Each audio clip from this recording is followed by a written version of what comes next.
Nigga, I'm built different, man. That shit wasn't nothing to me, man. Like I went, got up under two covers. That shit wasn't shit. What about Turo? I don't see. I'll be starting to sound negative if when y'all ask me opinions on business. I like to get a real. I don't like to just agree with y'all. But you know, y'all niggas pay niggas who just agree with them. So I ain't gonna say nothing.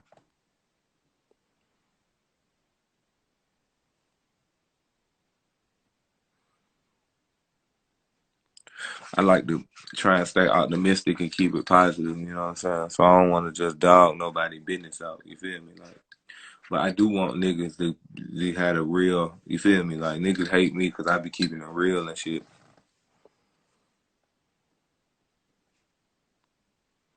How I feel about commercial real estate. I fuck with anything real estate. I fuck with. Let me put y'all on some game about land, right? I be hearing niggas like, man, watches hold their value, jewelry hold its value, right? Yeah, I got a bunch of jewelry, diamonds, expensive, real diamonds, man. These are VS. Everything is VS heavy. You feel me? But they not making no more land. They will never. Who making new land? That's why land is worth so much because they don't make new land. The only land they got is land that's here. So why would you invest your money in some jewelry when you can invest your money in some land? You know what I'm saying? I buy jewelry. I just buy jewelry with the extras, man. I made 75 racks today. I'm gonna go buy a Cartier watch. You feel me? Like I trade that bitch in and get the newest whatever. You know what I'm saying? But they're not making new land. You know what I'm saying? Land. It's only a certain set amount of land. You will never see new land. Land is probably one of the best investments you can make.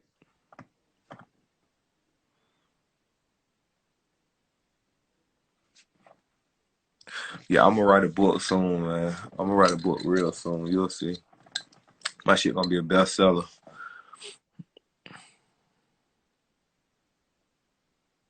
Yeah, it's a lot of land in the South for sure. It's a lot of land, and but let me tell you, land is going up. See, I tripped out. I should have bought some more land in the beginning, cause down here where I'm at, it was 4 racks an acre. Now it's 10,000 an acre. So I should have spent 400 racks on land. I'd probably be at 4 million. What's that? If I spent 400 racks, I don't know. That math a little beyond me right now. So you gonna keep the crypto or not? What you think? Yeah, I fuck with the crypto. I'm buying crypto. Listen, I spread my money out. Like I'm shooting shots. If I had Let me tell you, if I had $1 million, I'd never go broke because I keep trying businesses. I try 10 grand at a time. Niggas, unless it's a show bet, niggas will spend 500,000 on a bullshit business and that shit never worked. With trucking companies, the problem I'm seeing with trucking, like starting a trucking business, is niggas not reliable. Niggas ain't reliable. Niggas don't be showing up, man. Niggas drive the truck one week, won't drive the truck the next week. You know how that shit go. Can't keep a reliable driver. 400K to 1.3, that's correct, man. See, that's what I'm talking about. You just doubled your money. Say money, man. What's the fastest way to get $1 million? The fastest way to get $1 million. The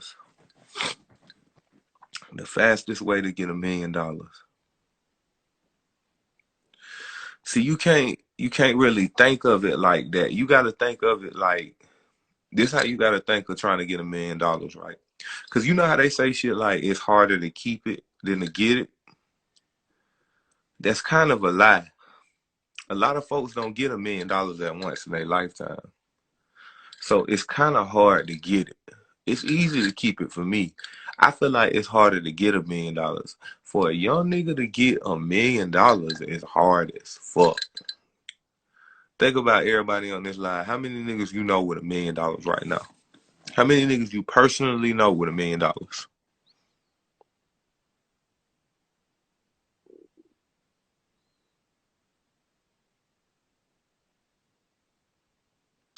So this is how I look at money. You supposed to plant a seed and then you keep watering it until it grow and it grow and it grow and it grow and it grow and it grow.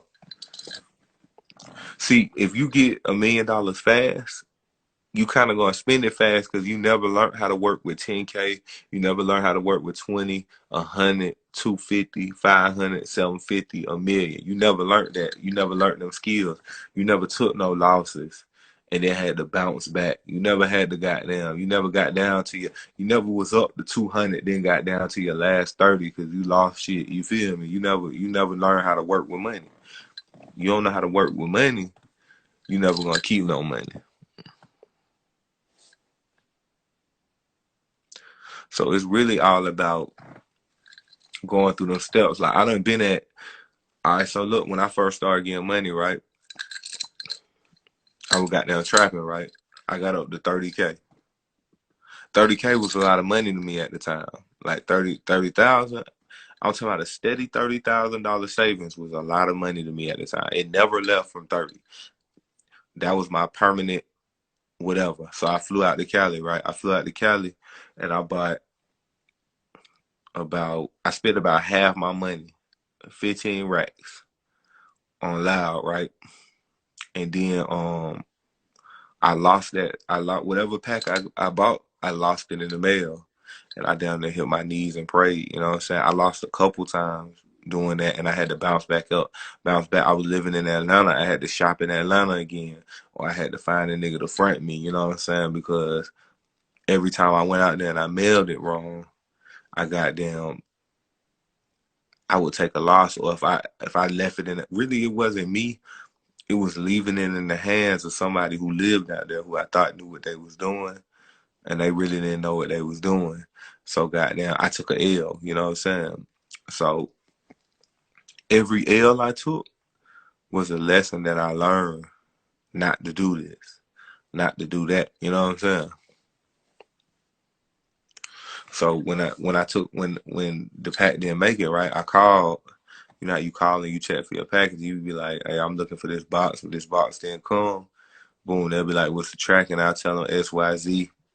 And they'll be like, this package was seized. You got to talk to Detective Dan about getting your package back. And I'll be like, Detective Dan. They'll be like, yeah, call him at this number.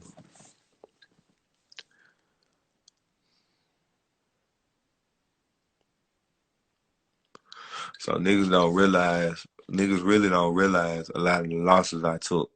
Like when I had to buy myself out my deal, I might have had to spend half my money, but I never spent the money anyway. You know what I'm saying? Like it don't even matter, man. None of this shit matter, man. I'm gonna be rich regardless.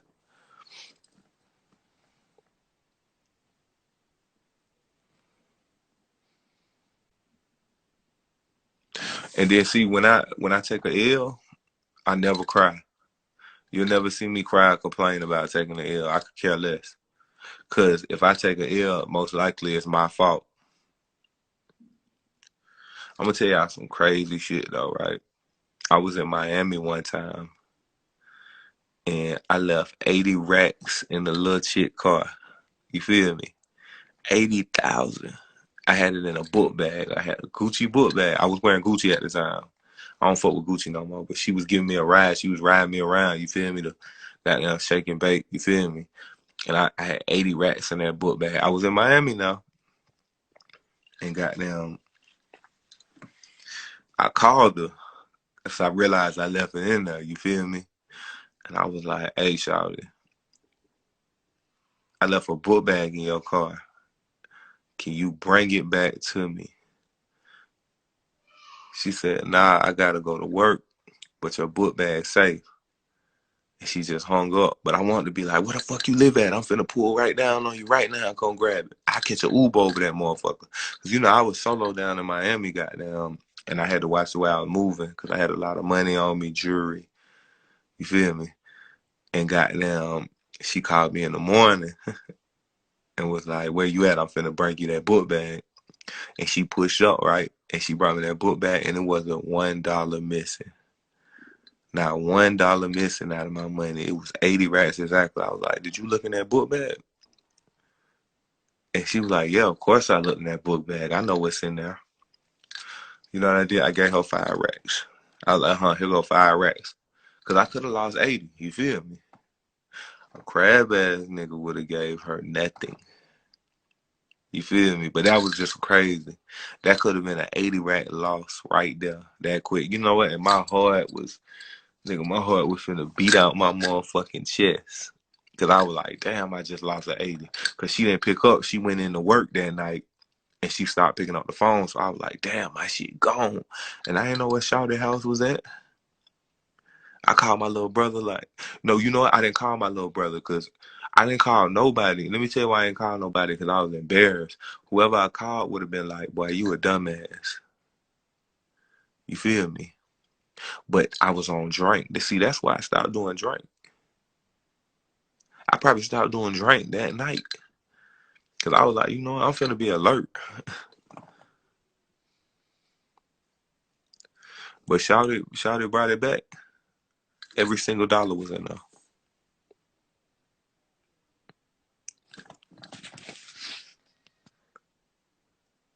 But you know what's so crazy?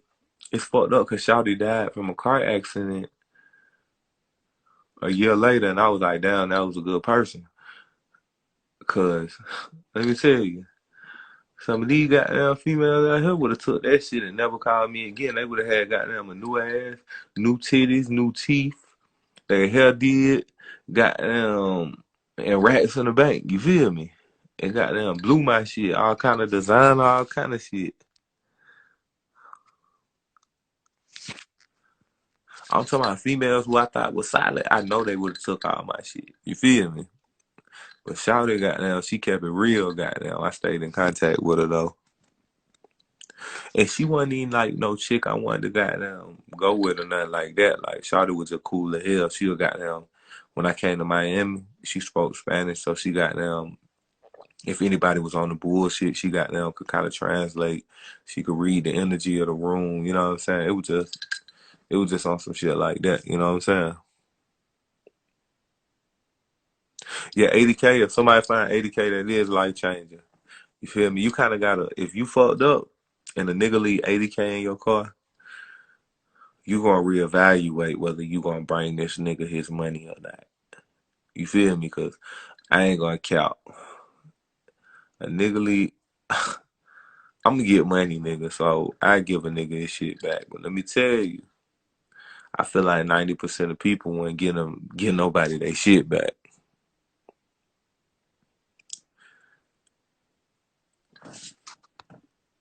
Spanish girl bringing it back, and guess what? You look what you just said was a Spanish girl bringing it back. Shawty was Spanish.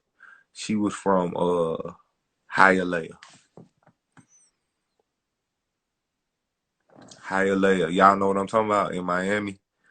I think that the area is called Hialeah.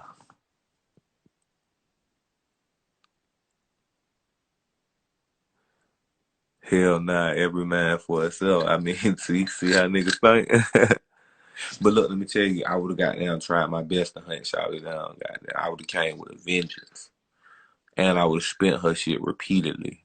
I'm talking about every day. She would have got down, had to move. You feel me? She probably would have moved and got her little condo down there.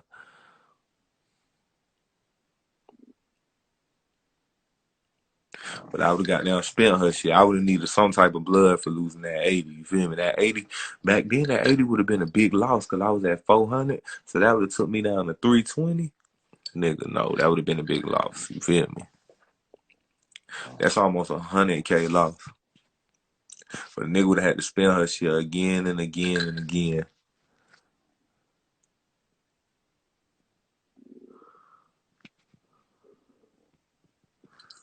Bet you can't name my profile. Yeah, life is crazy, man, because I swear I thought I lost that shit. I done left money all kind of places. I was when I go work out and I'm out of town, right? I this how lazy people is. Cause somebody could have came up. I had 100,000 in a Fendi book bag, right? And I'm at a hotel.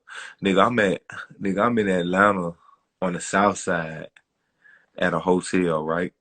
So you know there's nothing but niggas everywhere. You feel me? Like, I don't know if niggas recognize me or not, but goddamn, I'm walking with a hoodie on. I'm pretty sure my hair hanging out. I'm pretty sure niggas recognize me. But I didn't want to leave my jewelry. and my money in the room. Cause I'm like, man, the nigga might goddamn come kick my motherfucking door while I'm gone. And I wanted to get me a workout in, you feel me? I wanted to go run for an hour. So I put 100,000 and I had about 300,000 worth of jewelry in the Fendi book bag. So I go to the gym, right? And I sit the book bag right next to the treadmill while I'm running. I lift some weights. I work out about an hour and 15 minutes. Then I left, right? And then realized I didn't take my book bag with me. So I'm in my room for about 2 hours. And my book bag with all that money and jewelry is in the gym. And then by the time it's time for my show, I realize like, damn, where my jewelry at? I'm thinking about my money, my jewelry way more than my money because the jewelry more than the jewelry costs more than the jewelry is more than the money. And insurance might try and goddamn not pay a nigga or something. So I got down run down there, my shit's still there. It's crazy, ain't it? Lazy ass motherfuckers at the goddamn hotel didn't want to work out, so they missed they come up. You feel me? Shit crazy, ain't it?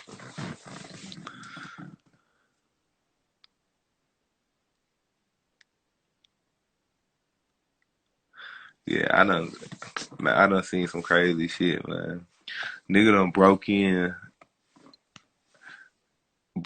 one of my goddamn vehicles right while I was out of town, and just happened to take a bag with 400 racks worth of jewelry in it. But see, when you get a lot of money and you moving fast, this is the type of shit that happens. That's why I try not to move too fast no more. You feel me? I try and move calculated now.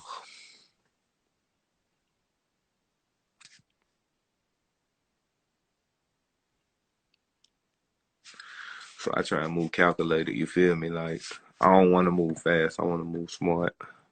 I think Ross said that. Ross said some real nigga shit. Man, listen to old niggas, man. Old niggas know. I'ma say older. Listen to older niggas, man. Older niggas that made the mistakes you ain't gotta make. That's what I'm good at doing. I'm good at not making mistakes other niggas made. Niggas say stupid shit all the time. Like you gotta bump your head yourself to learn. No, you watch another nigga bump his head so you don't bump yours. What kind of nigga wanna make a mistake? You feel me? If you see like a nigga who punching everybody in the face and you go up and get punched in the face, you a dumbass. You supposed to go up and know he's finna punch you in the face and punch him in his face. So that's what I do. I learn from other niggas' mistakes. I don't learn from my own mistakes. I don't make the same mistakes niggas make. I learn from other niggas' mistakes. You feel me? Like I'm not trying to take all these losses and shit like that. And you know what's so fucked up? On the road, you gotta choose between smoking loud or having your fire. Because if you get caught with both of them, that make it a felony. When you got weed and you got your strap, the weed make the strap a felony, whether it's registered or not. So when you go into these country towns, you got to choose between having weed or having a fire. So guess what? You lame as fuck if you choose weed over protecting your life. You feel me? I smoke at home, but on the road, I probably can't smoke no more. You feel me? Like, it's too many charges. Too many. I don't feel like taking them charges no more. You feel me? Like, and then I don't want to put my niggas in a position to take them charges. What's the point? If everybody around you got felonies, can't nobody do nothing. You feel me? And when your car gets stopped and they run names, they see everybody got a record. You feel me? They pulling everybody out. You feel me? You want that car to look square, even though everybody is with the shit. You want everybody in that car background to be clean, so police don't think nothing going on. You know what I'm saying? The best thing to do is to fly under the radar. You feel me?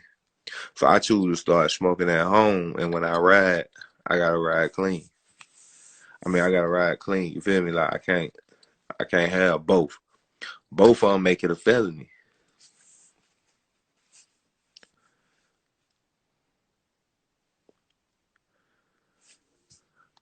was why was you locked up for them couple hours a couple months ago? I got locked up because I was on the way to Tampa. I was on the way to Tampa and we got pulled over by some thirsty ass police and they found weed and guns in the car in Florida.